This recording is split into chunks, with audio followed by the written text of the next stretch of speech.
I volunteer at the Hugs Project because it's a group that make care packages and send them overseas to the military.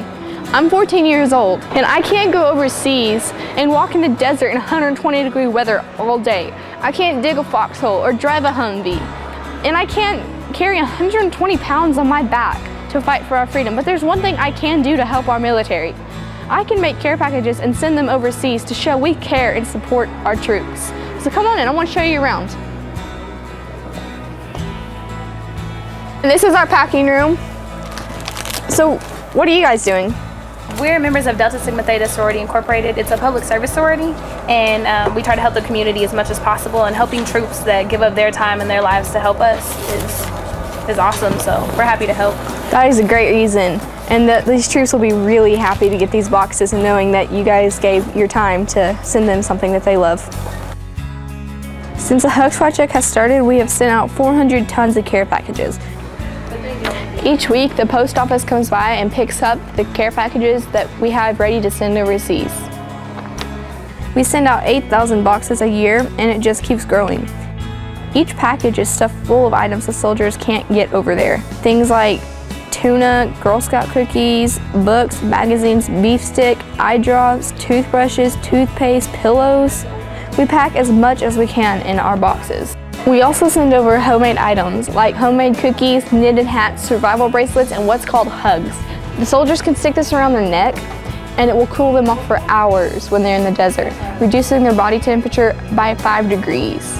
We have dozens of volunteers that come up and make hugs. They start out by cutting strips of fabric. After they cut the fabric, it makes a 5-inch strip, then they fold it in half. And volunteers like Dennis, they sew a seam down the side and at each end to make a tube. This is the next step in the Hugs. This is Ray Stark, the co-founder of the Hugs Project. Ray, what are you doing? Turning Hugs right side out, getting them ready to be ironed. And we turn them right side out, that way the seam won't be rubbing on their skin while they're wearing them. This is our ironing station where we iron all the Hugs. We iron them so they become flat so it's easier for us to put the beads in. So, why are you volunteering? Well, I'm a Master at Arms in the Navy Reserves, and I've never been deployed, and I just thought it would be something small that I can do for them in support of them while they're overseas. Well, I'm sure they will really appreciate that. Thank you. After ironing the Hugs, we bring them over here, and volunteers like Peggy fill them up with what's called watering crystals. They are very tiny crystals that go in the Hugs, and the soldiers put them in water, then the soldiers put them around their neck and it cools them off. This is a family from Ponca City that came down to volunteer and help, so I'm teaching them how to make survival bracelets.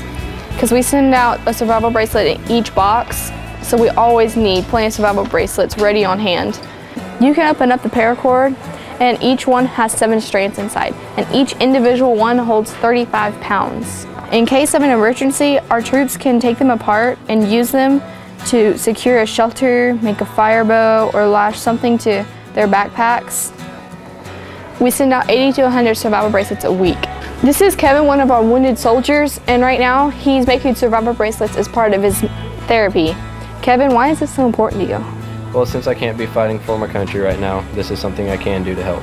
Well, thanks for your service to our country. You're welcome. This is Helen, one of the volunteers here, and right now she's sewing together what we call neck pillows or lumbar pillows. They can use these in the Humvees, or one of the units didn't get issued pillows, so they were very thankful when they got these. And this is my brother Connor, and he helps volunteer up here. Right now he's making a child's hat to send over with the soldiers, because when they meet up with kids, they want to show we care about them and that we don't want to hurt them. We want to be their friends. So we send over hats, candies, and little teddy bears that they could stick in their pocket and pull out when they see a kid. Recently, Oklahoma had a deployment ceremony for the 45th Infantry Brigade Combat Team. I, along with the other volunteers from the Hugs Project, passed out hugs to the 3,500 soldiers as they arrived at the ceremony. I also passed out survival bracelets to our troops inside the arena. This is Karen Stark, the co-founder and executive director of the Hugs Project. Karen, why did you start the Hugs Project 7 years ago? You know, Kaylee, my husband and I just felt it was really important that every American serving over there in harm's way for us know that they're loved and appreciated, and that we respect what they're doing for us. So we thought if we can send them some care packages with a little taste of home, maybe some homemade cookies or survival bracelets, cool ties that reduce their body temperature, not only would it be the things that were inside that were useful to them, but it'd be just the knowledge that people love and care back home that would get them through it. This past Christmas, we sent out 4,000 care packages. With all the volunteers, we made a human chain and sent all those care packages out to the mail trucks, and then they sent those overseas. 4,000 soldiers received care packages this past Christmas. It really boosts morale when our packages arrived. Some of the soldiers have even used some of the items in the box to decorate their living quarters to help celebrate Christmas.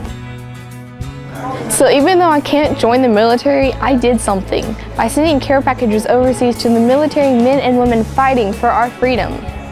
If you would like to help, contact our organization at thehugsproject.com.